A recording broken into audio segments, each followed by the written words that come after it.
Le 31 janvier 2025, l'amphithéâtre de l'Université Laval a accueilli la 9e édition du lancement officiel du mois de l'histoire des Noirs à Québec.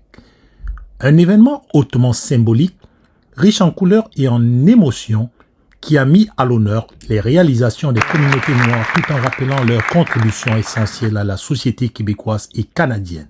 La cérémonie a débuté par une allocution de M. David Weiser, responsable de la diversité et du développement économique à Québec.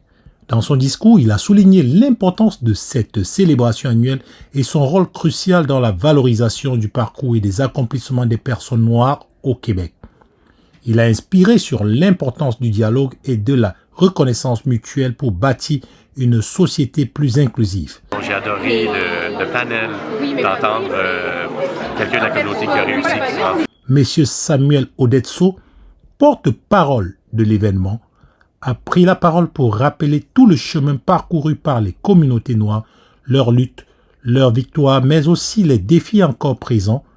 Il a insisté sur la nécessité de préserver son identité et de s'affirmer avec fierté, quelles que soient les circonstances. 95 au collège de Lévis, sur la Rive-Sud. Ça se compte sur les doigts de la main, là, les collègues de ma couleur de peau. On est 3 dans l'école, pour la petite histoire.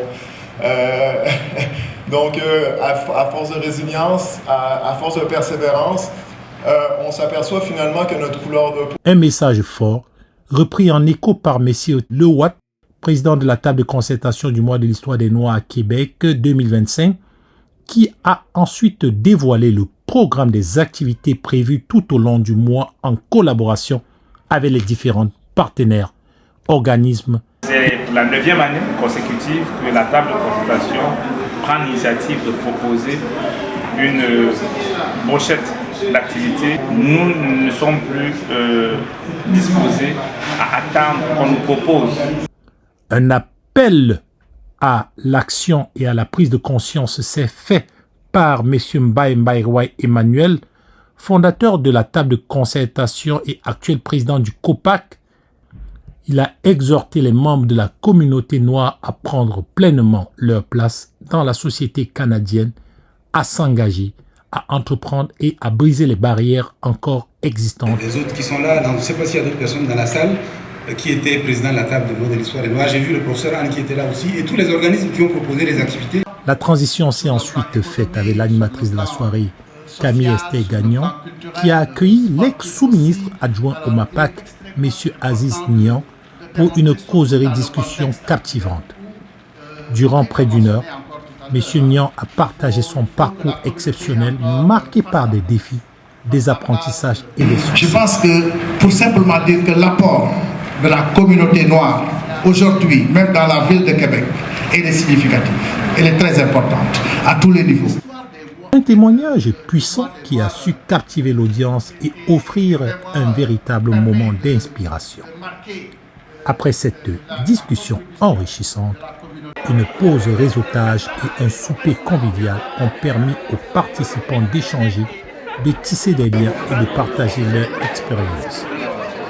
Cet instant de convivialité a illustré toute la richesse et la diversité des communautés présentes. Très contente d'avoir pu entendre l'invité ce soir, super inspirant. Enfin, la soirée s'est clôturée en beauté avec une prestation musicale envoûtante qui a su faire vibrer l'auditoire. Entre rythmes enflammés et mélodies envoûtantes, la musique a été un vecteur puissant d'émotion et de communion. Il faut dire que le repas a aussi été un moment de communion car il était servi avec beaucoup d'amour. La 9e édition du lancement du mois d'histoire des Noirs à Québec a une fois de plus démontré l'importance de cet événement pour la reconnaissance et la valorisation des communautés noires.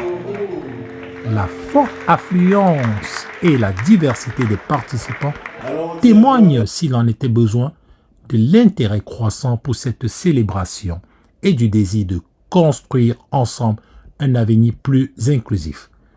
Comme toujours, l'équipe du Média de la Diversité était présente pour immortaliser l'événement marquant.